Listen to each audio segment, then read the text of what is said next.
Okay, well, welcome, everybody. I am Scott Labar. I am chair of our GPSolo division this bar year, the 22-23, FY 22-23 bar year. It is indeed my honor and privilege to serve as your chair. I've been familiar with GPSolo, well, really ever since I joined the ABA. My first annual meeting was 1992 in San Francisco, and I remember stopping by a GPSolo reception even then when I was a law student, and I was greeted warmly and encouraged to join the division as a law student and think about being a solo or a small firm practitioner when I graduated from law school, and I remember that warmth. I remember that vitality. And that warmth and vitality was certainly celebrated at our annual meeting this year when we as a division, celebrated our 60th anniversary as a division in the American Bar Association. We are one of the older divisions. We are one of the larger divisions in the ABA. We are either number 4 or number 5, depending on how the membership numbers shake out each month. We currently have over 22,000 members in GPSolo, and that is a significant increase over the last few years due to our new membership model, due to our new value proposition within the ABA. Anyway, before I get lost in those issues, I just want to welcome you to this year's division. Thank you in advance for your service. We have an important role to play, and the purpose of this whole session today is to give you some of the initial tools and resources so that you know what to do as a GPSolo leader. You know where to go. And of course, always, with respect to any of us who are in sort of the executive leadership team this year, never hesitate to reach out, ask your questions. Please bring your ideas, your thoughts. Just because we have a plan for the year doesn't mean it's written in stone. Doesn't mean that we can't change direction or modify what we're doing because somebody has a great idea. We need your ideas. First, I'll just talk very briefly about a couple of my initiatives. This year of emerging stronger, maximizing our potential. That is the theme of my year. Emerging stronger into what? Well, whatever this new normal is that we find ourselves navigating as we come out of the pandemic, or hopefully come out of the pandemic, or adjust to the pandemic, or whatever way you want to say it. We have found new tools. We have found new ways to reach members. We have found better communication tools. How do we combine those with those that we traditionally used before 2020? That's one of the challenges that lies before us this year. But we intend to do that. We intend to use some of the great techniques that we've learned over the pandemic and combine those with the in-person meetings and to grow our division. And that leads to the second major initiative of my year, and that is growing the division, maximizing our potential. We currently, within the American Bar Association, have such a tremendous gift to offer. Our division is free to any member to join. And certainly every single solo practitioner, every single small firm lawyer ought to join our division. But we want to make it easy for them. So one of the things we're going to do is make sure that when people join the American Bar Association or renew their membership, they will be auto-enrolled into our division. If we did that today, if we auto-enrolled everybody right now, we would immediately have 25,000 new members approximately to our division. So that's another thing we're working on. The other major initiative for this year, and we've already carried it out in large measure, but we're going to do more, is we're going to be more active in the policy-making body of the American Bar Association, or House of Delegates, and make sure that the voice of solo and small firm lawyers is heard in our policy-making body. We recently did that with respect to a couple of resolutions in the House of Delegates, resolutions 402 and 507. 607, I believe. No, 605. These resolutions change number every meeting in the House, and you lose track of the numbers. But I won't go into that now. Let me just say that those resolutions addressed issues such as reaffirming the core values of the practice of law, making sure that it's lawyers who are practicing law, not non-lawyers, that there isn't non-lawyer interests, financial interest in law practices, and so on. And my first chair's column is going to be dedicated to this issue. So please read the next edition of our GPSolo magazine. You'll learn more about this issue. So without further ado, I think we should move along into our training. And let me see, I've got to find my agenda because I already lost it.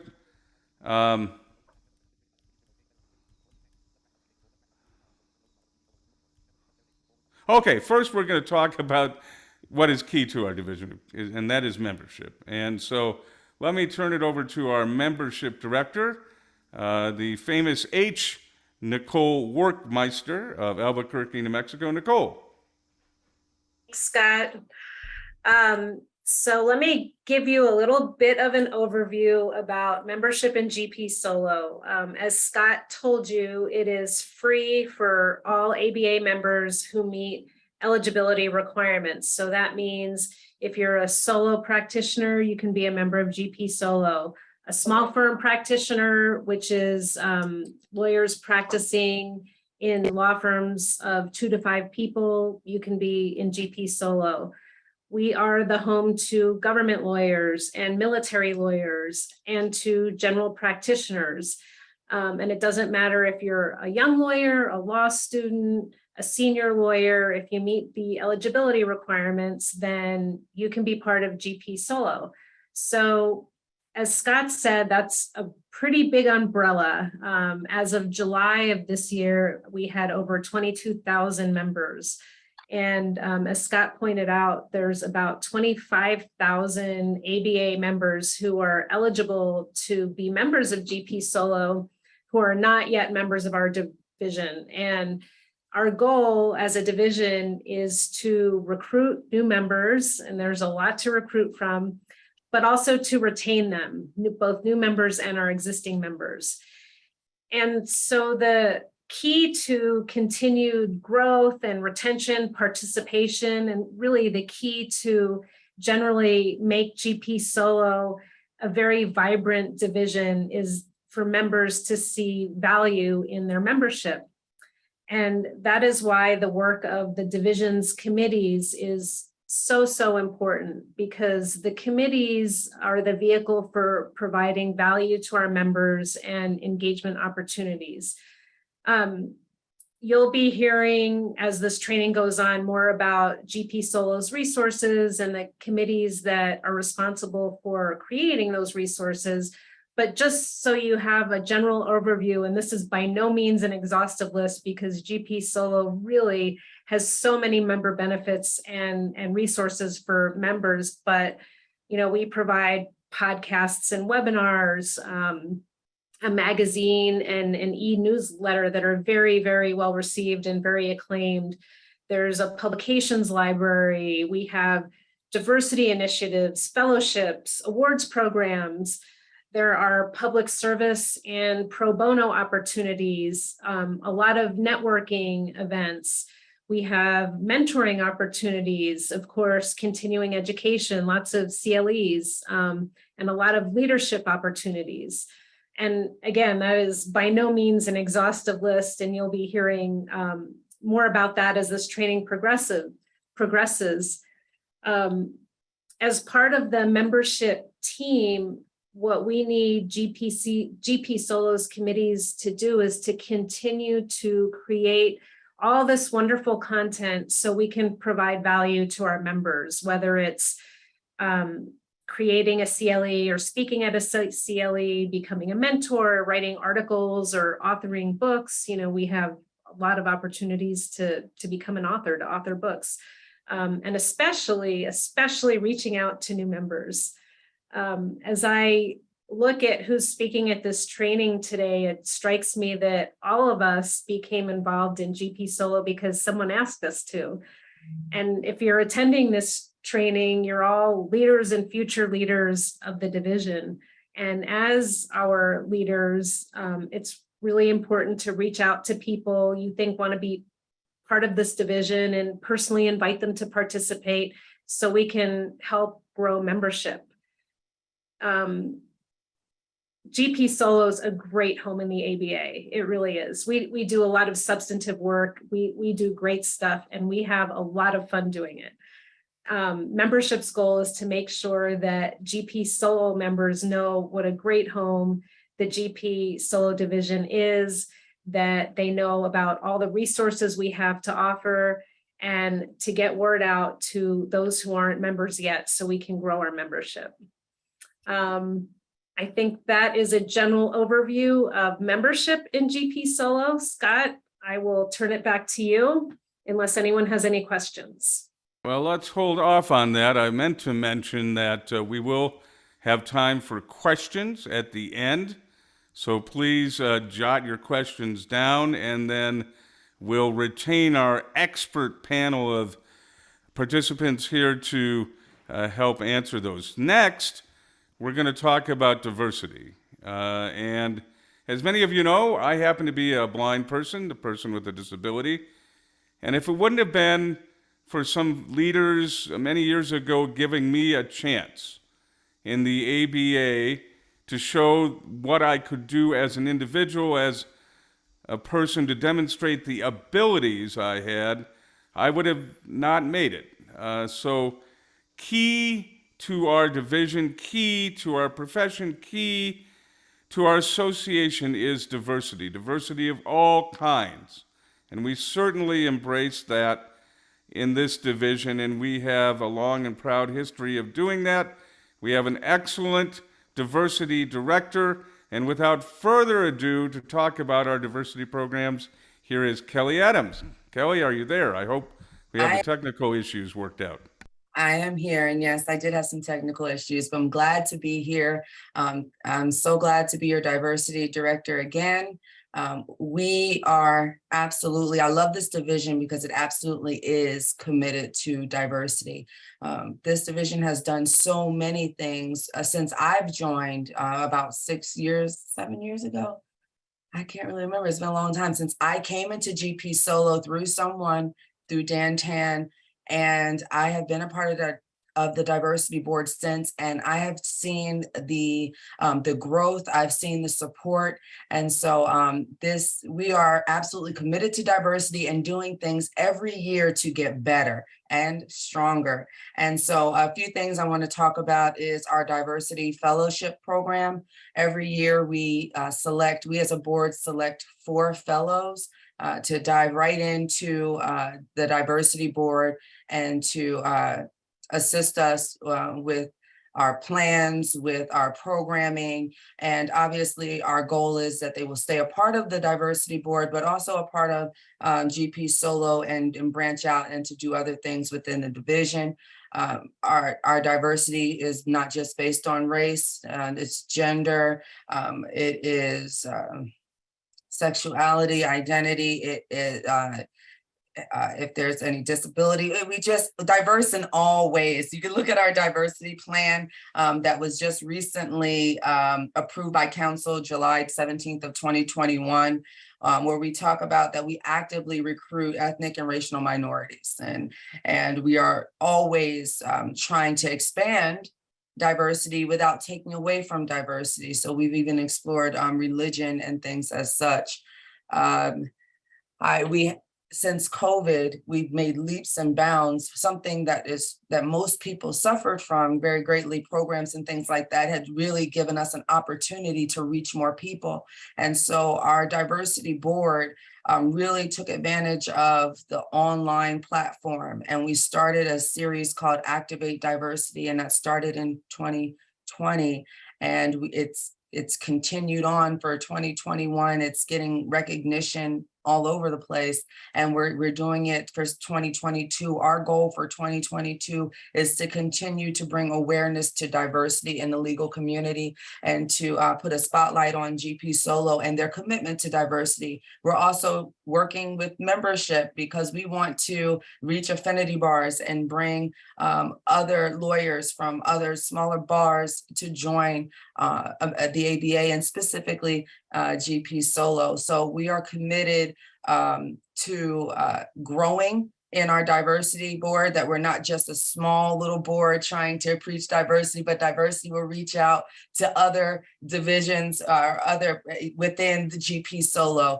And that's what we're planning to do 2020 or 2022, excuse me. I acknowledge Marianne Brown, who is our chair this year. I know she's very committed to making our program, making our board even better. And that's all I have for diversity.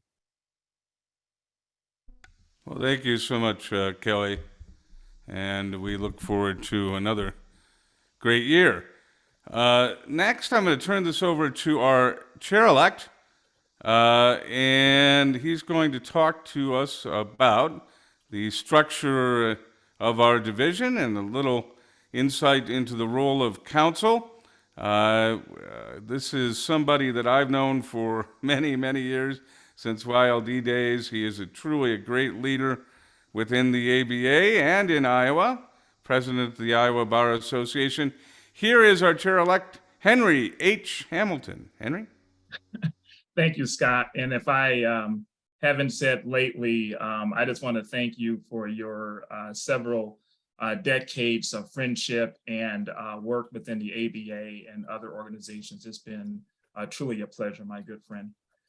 Folks, as Scott said, I'm the chair-elect, and I want to, first of all, thank each and every one of you for your willingness to share your talents, experiences, and energy with our membership. And I want to piggyback off of what Scott said. This is a very exciting time to be part of GPSolo. I predict sometime this year that we will become the third largest entity within the American Bar Association. And that is huge. We've just celebrated with a very nice meeting recently, our 60th anniversary, and it was a blast. And I tell you, I think the energy there, everyone agreed that our best years are ahead of us. Solo and small firm practitioners are the largest segment of attorneys in the nation and the American Bar Association. And this division, at our core, we're about improving the legal profession and making sure our members are more efficient, more successful, and more profitable. And that's what we do. And you are now part of that leadership team that will make it happen. Your job as a leader is, no different than your high school or college coach, is to channel the individual contributions, talents, and energies of your team in the most efficient way to move us toward the accomplishment of our goals. And conducive to that is understanding the structure of the GPSolo division. And if, okay, can you all see the PowerPoint? Yes. Okay, great. So these are the officers of the division: Scott LaBar, myself, Judge Wilkinson, Melvin Shaw, and then Alan Olson. So that's your leadership team for this year. The executive committee consists of the officers and also the immediate past chair, our 3 division delegates, and also our revenue director. As far as the division delegates, they represent the division in the House of Delegates, and they're responsible for advocating and advancing the policy of our division at the House of Delegates and even between meetings of the House of Delegates. The Executive Council is comprised of essentially the Executive Committee, which you have the chair-elect, vice chair, secretary, a budget officer, an immediate past chair, and then once again, the delegates to the ABA House of Delegates. And then we have 20 members that are elected at large. And we also have the Young Lawyer Division representative and the Law Student Division representative. The Executive Council is the governing body of the division responsible for setting policy and exercising all powers and duties necessary and appropriate for carrying out the business and affairs of the division. We meet 4 times a year. All of you and any member is welcome to attend our council meeting to learn more about the division, our initiatives, and also the leadership roles available within the division.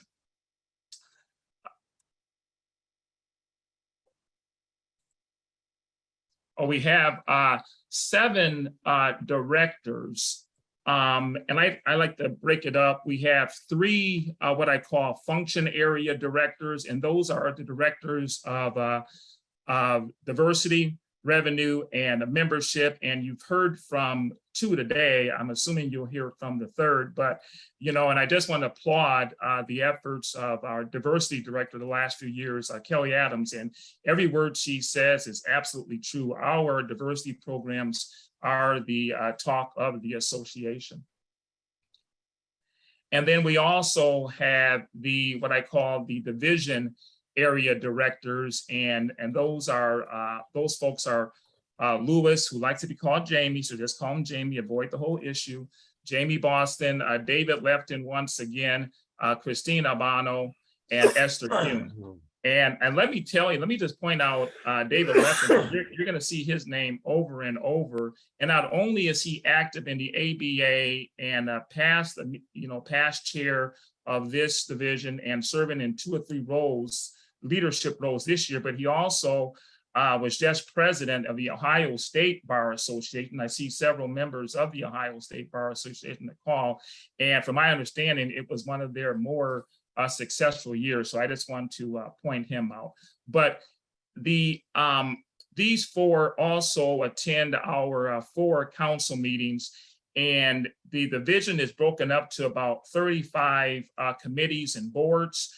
Many of you are appointed as leaders of those committees and boards. Each one of you will be assigned one of these people to report to, and then at the quarterly meetings, they issue their report. And so I think Melvin's going to explain more about the duties of the directors, and I believe Judge Wilkinson about the duties of the chairs, but these are the people that you will be reporting to. And let me stop sharing. Let me check my notes. I think that's all I have, but folks, I just want to reiterate that this is an exciting time. And I want to thank you all for your willingness to share your talents and energy, and let's have a great year for my good friend, Scott LaBar. And with that, I'll turn it back over to the chair. Well, thank you, Henry, and we'll keep it rolling so that the good times will continue in your year. So thank you very much. Next, Henry is right. We're going to kick it over to our secretary of the division, Melvin Shaw of Iowa. We do have a lot of Iowa members on our council this year. It just sort of happened. And our outgoing chair at this last meeting quipped, "Is this a meeting of the Iowa State Bar Association or of GPSolo?" I'm not sure we've answered that question yet. But anyway, to elucidate on that and the role of directors in our division, Here is Mel Shaw. Mel. Thank you, Chair LeVar, and greetings from Coralville, Iowa. I am Secretary of the division, and I'm pleased to be able to give you an overview of the role of a director. There are 7 directors, 1 for each of our 4 divisions, and the 4 divisions are administration, which you know is led by Jamie Boston, member benefits, David Lefton, practice specialty, Christy Albano, and practice setting, Esther Hume. There are a total of 3 other directors, if you would. The 3 other directors include diversity, Kelly Adams, whom you heard from a little bit earlier, along with membership director, Nicole Workmeister, and our revenue director. All of those directors, each director is appointed annually by our chair. So now that you understand that we have 7 directors, let's talk about the voting. So each director, now I'll put it this way, the directors are non-voting members of the council. The directors are non-voting members of the council. There are other non-voting members of the council, which includes past chairs, excludes the immediate past chair, but past chairs beyond the immediate and the revenue director are also non-voting members. So in total, we have 31 voting persons, and that's by our bylaws, Article 4.2.1, if you care to take a gander and look at that. But by bylaws, all of our members of council must be members of the division. So you, as serving as a division director, is considered a member of the division. Excuse me, because you are a member of the division, you're eligible to be a director. So what does a director do? Again, coming from our bylaws article, and this one in particular, Article 8, Section 1, subparagraph 3, directors are responsible for the oversight of various individuals and entities within their division. And each director must report to the officers and council on division activities, right? The 3 other directors are responsible for oversight of their boards and committees, and they also report to the officers and council.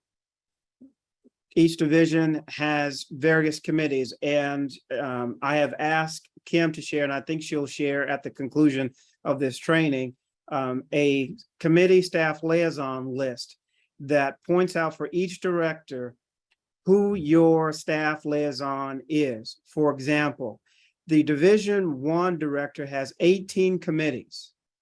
The divisions 2, 3, and 4 each have 5 committees. It is up to the division director to set the agenda and the goals for the committee.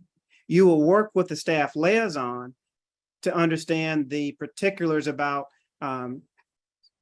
scheduling a meeting, the work of the committee, what has been done most recently, help get some ideas of what might be done in the future. But as a director and as the leader of your committees, it is up to you to help them as determine what the goals are for the annual year. Again, the division director is responsible to ensure that the committees are active, that they provide member value, and whether that value is through CLEs, articles in GPSolo magazine, sharing information, posting on ABA communities, whatever method or means you might choose, your responsibility is to help your committee chairs accomplish meaningful tasks that have some member benefit in the upcoming year. Of course, the chairs are responsible for submitting reports to the council. And as division director, your responsibility is to gather those reports and synthesize those in the report of a director to our meetings of council. So again, you should receive a staff liaison list. I believe it's dated as of July 14th of this year. But take a look at the staff liaison list that either it has been shared or will be shared after this meeting, so that you know who to contact within our committee. And Kim, who is on now, Steve Wilde, I'm not sure if he's on, Molly Hess, and of course, Sherry Napier A lot of the things that I do, I could not do without Steve, Sherry, and Kim's work especially, and I'm looking forward to working with Molly as well, even more in the upcoming year. So they are your liaisons. I mentioned near the end, I mentioned speaking with the committees, and ABA Communities launched a new web-based platform, and I think it was in 2002, maybe it was at the end of 2001, I think it was 2022, but also the link for how to share or post on within ABA Communities. ABA Communities replace ABA Connect. The method of how you post on ABA Communities will be shared with you as well at the conclusion of this meeting, if it hasn't been already. And if you aren't using this tool, you either have a choice to send out emails to your committee chairs or use communities. And communities can be a lot more effective way for everyone to look at information at the same time on the same platform. And then I guess that, Scott, I think is probably enough for now. I don't want to get too far in the weeds of the work of a director, because a lot of that can be shared by the liaison, and I'm certainly happy to speak with anyone after the meeting about the work of a director as well. Well, thank you very much, Mel. We appreciate that report. And of course, the people that make the directors look good are our committee chairs, critical to moving this division forward. And I have asked the Honorable Judge, Melody Wilkinson, who is now serving as vice chair of our division, to talk about committee chairs. Melody? Thank you very much, Chair LaBarre.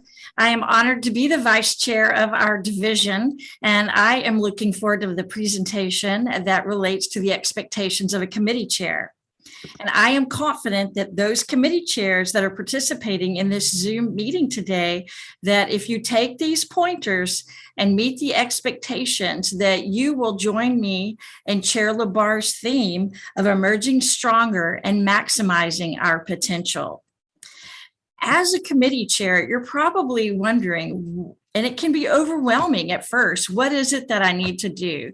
But if you take it step by step and you go through the wonderful materials that the division has provided, you can do your job as a committee chair. Committee chairs are so important and vital to our organization. We have approximately 20,000 members. And although we don't have 20,000 active members, please note that your role in the chair is what really keeps our membership active and engaged. And that's what your job is to do as a committee chair, because you may very well be the only link or contact that many of our members may have, and it may be through their signing up of your particular committee that you're in charge of. So one of the things that you will first need to do is to contact your committee, either through the listserv or through a conference call. And the ABA has wonderful resources, as you know, provided in these materials so that you can do that. And you're going to want to come up with your committee business plan. There is a sample business plan provided in the materials. I subscribe to the rule of threes. It seems like we do a lot of things in threes. I think whenever you're thinking about what your plans are for the future, you should recognize that don't put too many goals down. It's more important to have one quality goal that's tangible that you accomplish than to have very high expectations and not complete any of them. Some of these goals that you may have as a committee chair and you may want to consider putting on your business plan would be something as simple as submitting an article to the GPSolo e-report, or even a lengthier article to the GPSolo magazine. Those publications are always looking for authors, and what a wonderful way to give a committee member credit for being published in either the e-report or the magazine. If you have a very ambitious member of your committee, and I know that we're going to be speaking a little bit later in this program on some of our publications, but you may also want to encourage someone to write a book. That is a very productive use of time for our committees and our committee chairs, although it can be very time consuming as well. Committees may also want to consider putting on a CLE or a webinar program, and also simply monitoring the legal developments around the country pertaining to the law that impacts your committee. Finally, as you heard earlier today from Chair Labar, we're becoming more active in the resolution process as our membership is growing and we are becoming an even stronger leader in the American Bar Association. So writing and drafting a resolution may be things that you want to consider. So after you get your committee business plan together and you come up with your goals, you're going to want to stay in contact with your division director. It's very important that your division director, as Secretary Shaw told you about, they need to know about the actions of your committee. And that's why approximately 3 to 4 times a year, you're going to need to write a status report of how your goals are coming along and what you're doing. And that way, that information is shared with council. I know that if you follow these tips and come up with a business plan, some tangible goals, you communicate with members of your membership and also your division director, that at the end of this process, you will emerge stronger and maximize your potential as a committee chair for GPSolo and small division. And with that, I'm going to turn it back over to Chair Labar.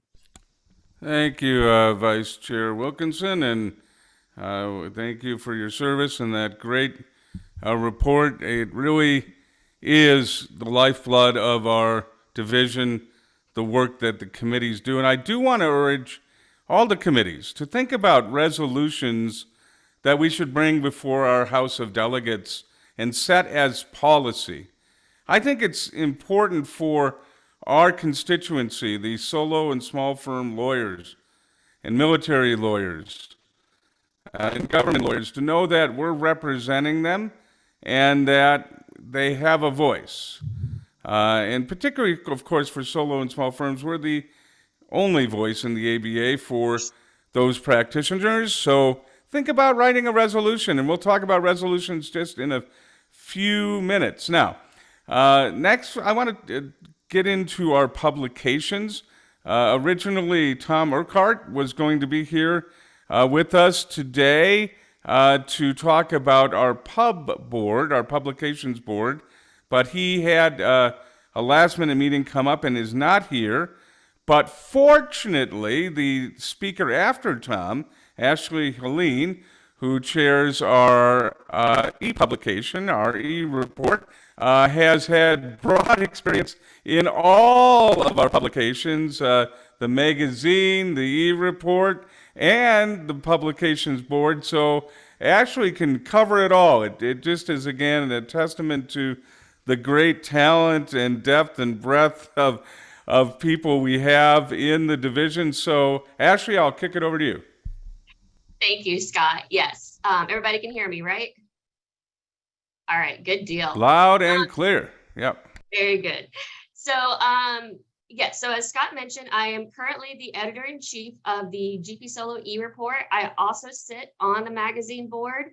I'm a frequent author and contributor. I'm also a GPSolo author.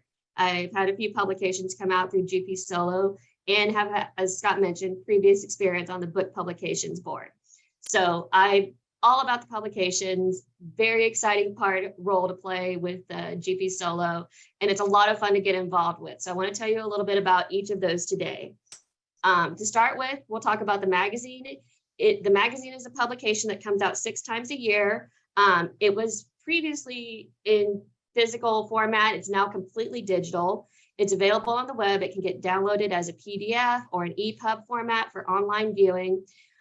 Each issue is a themed issue that focuses on some aspect or something that we think will be of interest to the membership, whether it's substantive or practice management based. There's just different angles that we take, even ethics. And so they're longer articles. They're about 1750 to 2500 words. And they're very thorough topics from thought leaders. It's a great opportunity to get out there and kind of build your brand and establish yourself as a subject matter expert. The e-report is always been digital. It's a monthly publication. It features shorter articles that are of interest to members. It kind of bifurcates into sections such as substantive law issues, practice management issues, and technology issues. Although it can, mix it up a little bit with other topics, but those are the three main areas that it covers. Their articles are generally around 1,000 to 800 to 1,000, maybe 1,200 words. They're more conversational format. They don't follow a set theme, so we're able to get information out that is much more current. So that's one of the difference between those two publications.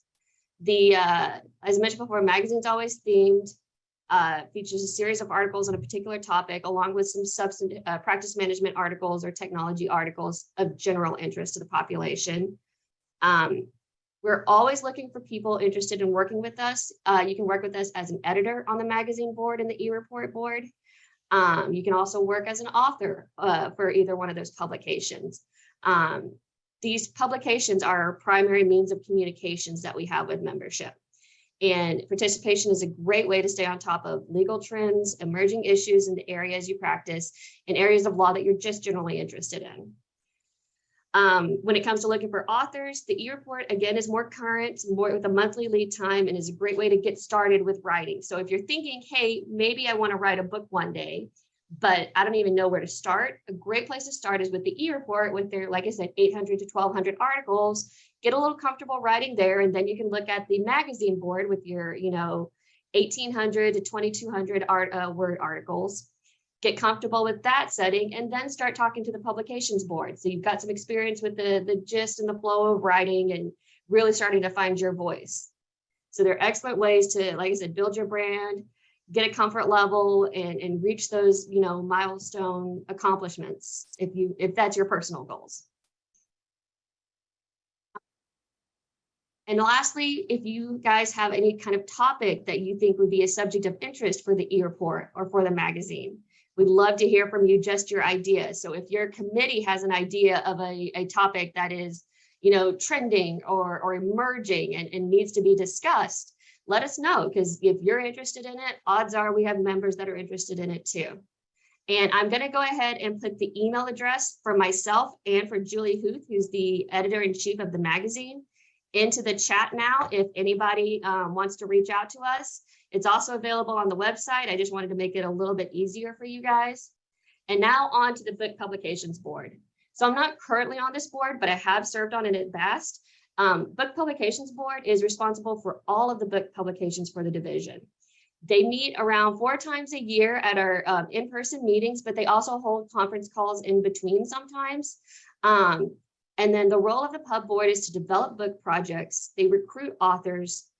They review and approve book proposals.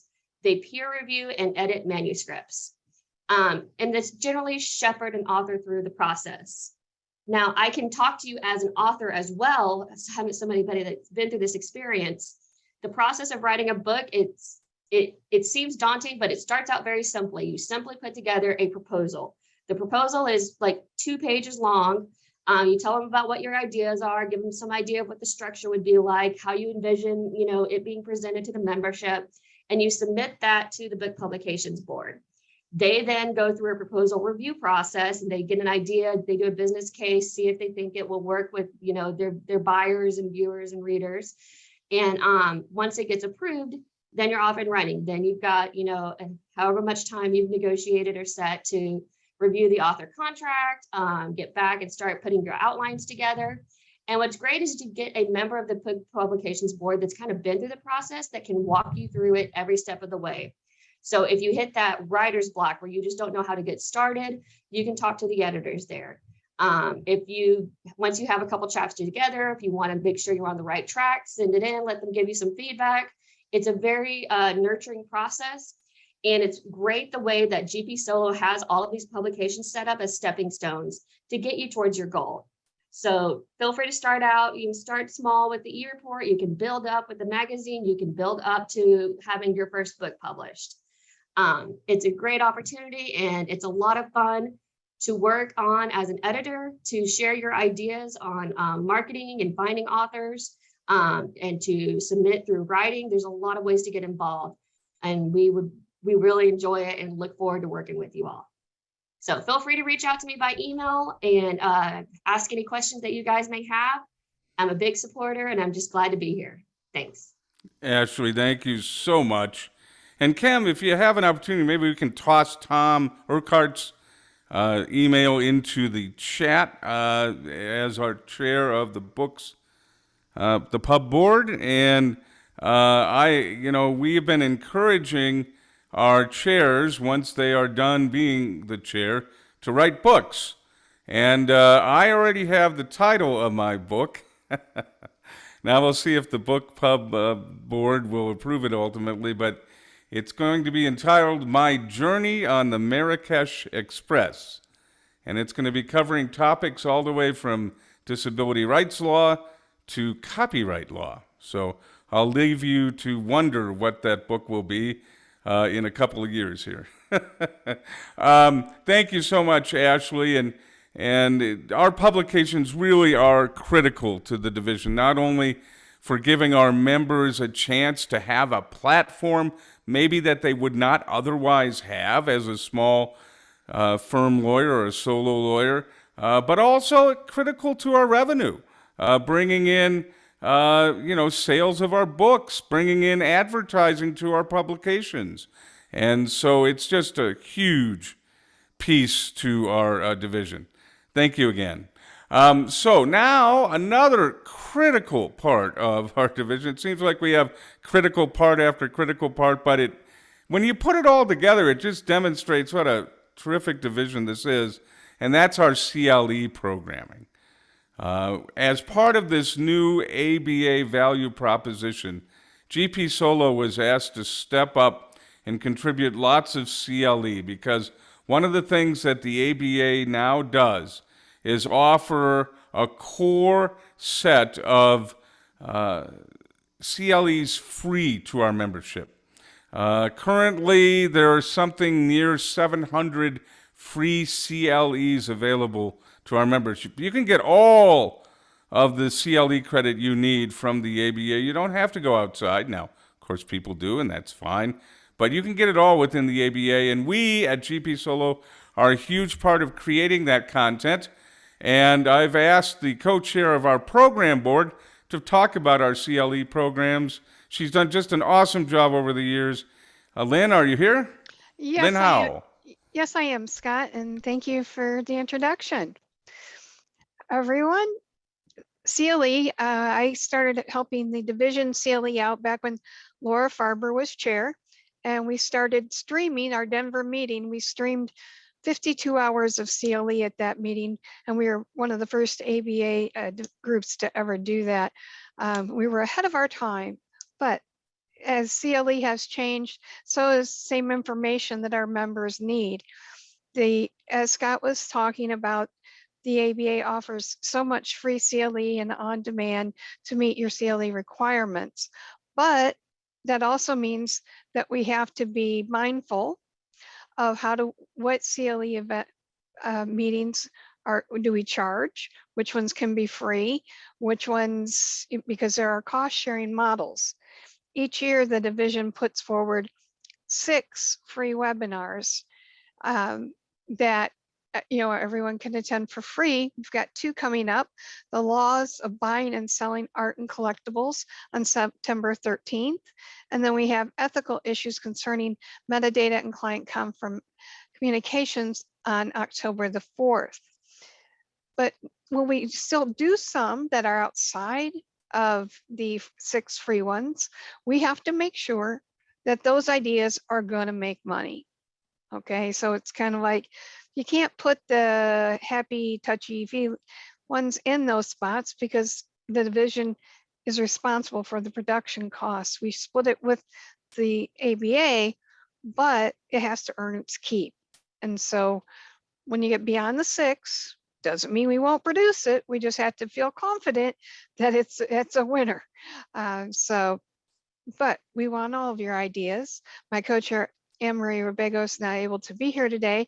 She handles the programs for as far as selecting which items go into the CLE selection part. We also participate by helping when we have physical meetings and picking what CLE with us and our partners are selected for viewing there. And in some cases, those CLE programs are also captured and put on in our on-demand libraries. Now, my favorite is podcasts. Many of you may remember those back when they were called brown bags, when you actually had to sort of be on time for those. But our executive director, Kim Koshin, noticed that a lot of our people were time shifting at the time because they would wait for Miss D's email with the link to the recording. And so we once again led the ABA, and we went off and had podcasts, and people get them, download them, listen to them at their time. And we love the committees we support books, we support articles in our publications, as well as just new ideas and an occasional sponsored one. You might hear one that sounds slight infomercial-ish now and then, but it's only a means to get to our membership, the great things that a sponsor. Lynn, we lost you. Let's see if we can get you back in a few minutes. We only have a couple more things to cover. Incidentally, we'll be getting to your questions here shortly. We talked briefly about resolutions, and Mel just put something in the chat about it, but I'm going to kick it back over to you, Mel, just to briefly talk about resolutions and how people can get involved in that process. Thank you, Chair LaBarre. Hopefully everyone can hear me. It is a pleasure to be able to serve as a division delegate to the House of Delegates, along with Judge Jennifer Rymel and past Chair Alfreda Coward, who are the other two division delegates. And a lot of things I have deferred to the dean of our division delegates, Judge Rymel, who unfortunately can't be present with us today. So I will do my best to give an overview of how to draft a resolution. Well, as you know, the ABA House of Delegates governs the administration of the ABA, and in fact, it is the legislative body of the ABA. The resolutions, if you would, I think of the ABA House of Delegates as Congress. Each division, as well as State Bar and Infinity Bars, have delegates to the ABA, and it is the responsibility of the delegates to vote for or oppose a resolution that's being considered by the House of Delegates. And each division delegate, they take their instruction from the division. So on behalf of GPSolo, unless the division delegates are instructed otherwise, we division delegates vote based upon what our council recommends and directs us to. So it is critically important that the voice of GPSolo is reflected in proposed resolutions coming this year and the years after. The resolutions have covered across the ABA, the resolutions have covered civil rights and social justice. They have covered the right of minors to be present and comment at trials or hearings affecting them. There have been resolutions most recently concerning triple LT, the legal licensed technicians. I'm missing one of the L's, but triple LTs across the United States, which some states have adopted.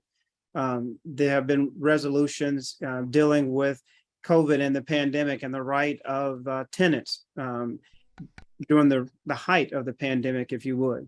So it is critically important that GPSolo consider resolutions that would advance either the rule of law or an issue that's within the practice. For example, the real estate committee or the estate planning committee or the business law committee could work with other divisions to draft a resolution affecting attorneys or the rule of law or on some other matter. The resolutions that GPSolo might support may come from another entity. Often GPSolo is asked to support a resolution, and sometimes we, as a council, decide to oppose a resolution if it is not consistent with the mission of GPSolo and advancing the work of our division and the attorneys who are members. So one of the first things that you might consider when drafting a resolution is take a look at the ABA guide on drafting resolutions for the ABA House of Delegates. And I've put that link in the chat where you can go to the ABA communities and take a look at how you might draft a resolution. I also put in the chat the drafting guide and the style manual. It's kind of like writing for a law review.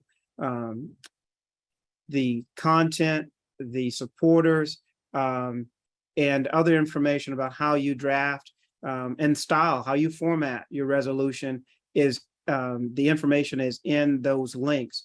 But as a broad considerations, initially, here's what you want to think about. You want to evaluate and confirm if there is an existing ABA policy that directly or indirectly is on point with the issue that you're considering. My understanding is that there are over 2,000 active ABA policies. The ABA compiles what is called a green book annually that is a compilation of all of the active ABA policies. And I will post that link to the green book in the chat so that if you or your committee is considering drafting a resolution, take a look at the green book. So the first step is to evaluate and confirm if there's an existing ABA policy. You also might, as an initial step, consider whether other entities might want to collaborate or support a proposed resolution. And if so, work with that entity for their support and collaboration. Again, the how-to, the mechanics is embedded within the link the links that I provided thus far. Now, all right, so the initial steps are evaluated and confirm, consider if you can get support or collaborators. Now, a thing about collaborators or supporters, an entity that collaborates with the division as a drafter, they're considered a co-sponsor, meaning that entity's name goes on the resolution itself. The co-sponsor or the collaborator takes an important step by helping draft the resolution. They're not merely a reviewer or a commenter, but they're helping put together the substantive content of the resolution that you're considering. And often, well, as a matter of practice, the resolutions wind through each division, the various committees for comment, feedback. And so there's a lot of editing that goes on even after you identify a topic and then you start your drafting. There's a lot of back and forth, and that back and forth, you should start thinking about the timeline for considering the submission. So you've identified what you want to draft, then think about the timelines. The ABA has announced about 4 months before our House of Delegates meeting, the House of Delegates notifies the divisions and sends an email with instructions for filing resolutions along with any reports. So if our next meeting is in House of Delegates meeting is in February of 2023, then back at least 4 months from now as your due date. And truly, it takes longer than 4 months to draft a resolution. Resolutions must be filed at least 3 months. So the email comes out 4 months about the requirement to file the resolution. The resolutions themselves must be filed at least 3 months before the House of Delegates meeting. The resolutions, once they're filed, they go to what's called the Committee on Rules and Calendar, or Rules and Calendar. Rules and Calendar reviews all resolutions, and they provide feedback and comments about 1 month after the initial submission. Again, there's a lot of back and forth on the resolution. And whether the resolution will be advanced is really a function of, one, is there a prior resolution in the Green Book on it? And also it's subject to the Committee on Rules and Calendar, their committee views about the resolution. about 10 weeks before the House of Delegates meeting, the final version of your resolution must be filed with Rules and Calendar, as well as all co-sponsors who must be identified, right? And all co-sponsors, at the time the final version is submitted, will be bound in what we call an electronic book. An electronic book comes out about 6 weeks before the House of Delegates meeting. Now, it is possible to file a late resolution. Late resolutions may be filed, but it's at the discretion of Rules and Calendar. So Rules and Calendar takes into account the urgency of the topic, and there are other considerations.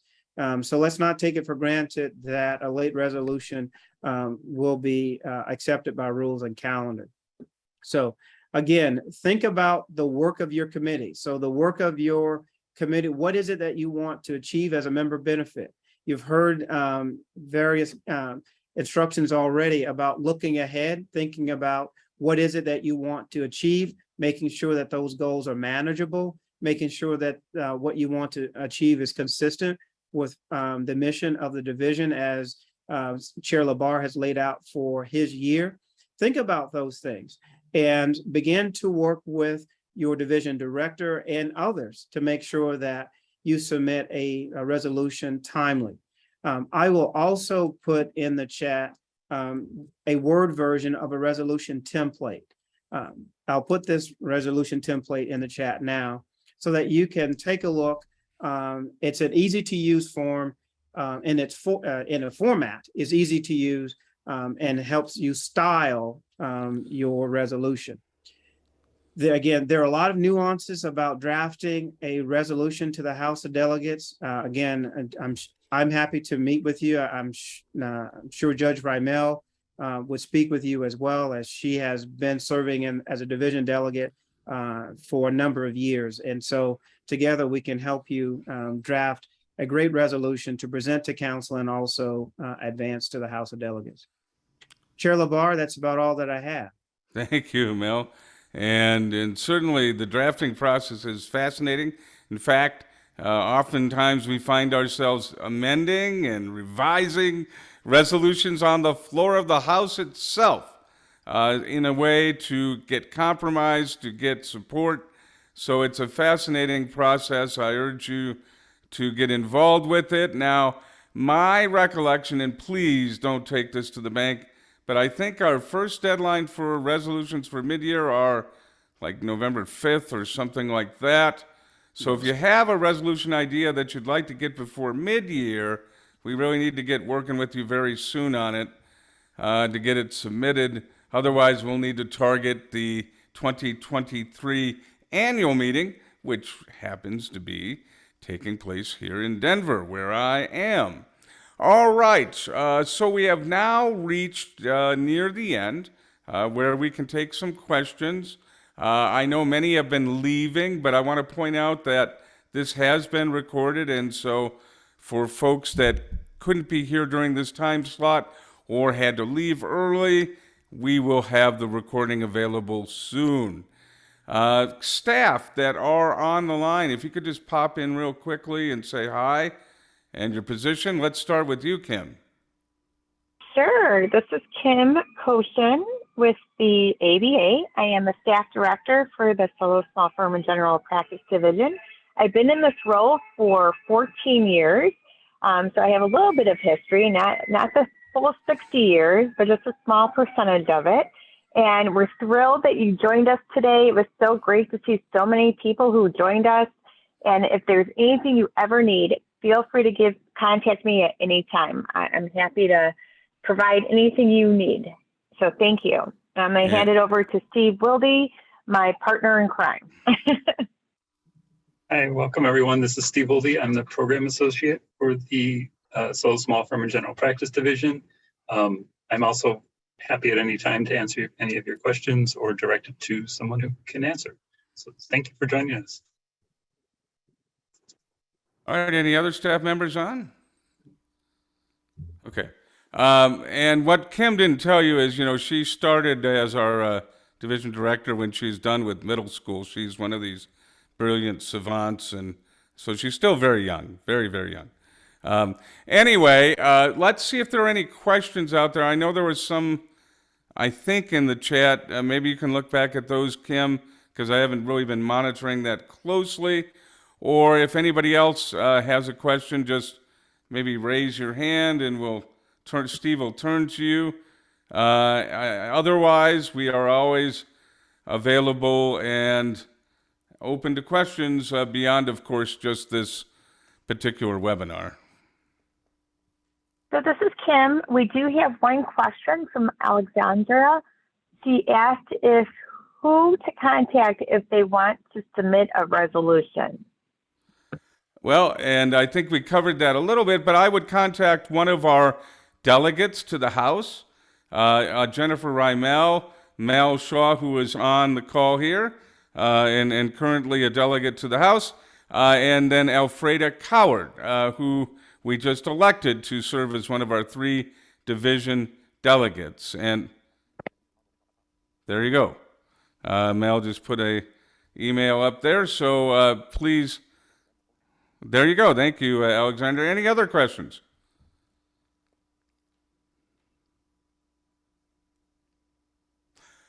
Okay, well, I just want to thank you for taking your time, not only today, but to this division for the year and helping us emerge stronger and maximize our potential. You can always reach out to me, and I'm going to give you verbally here my email and my mobile number, and maybe Kim can put them in the chat as I do that.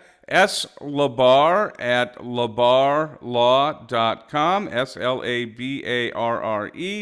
SLABARRE same spelling, LAW.com is my email, and 303-520-3584, 303-520-3584. Operators are available now. Anyway, thank you very much, everybody, for taking your time and being with us this afternoon. We will be officially in the new bar year in just 2 days from now, on September 1st, I guess 3 days from now. So welcome to the new bar year, and I hope the rest of your day goes wonderful.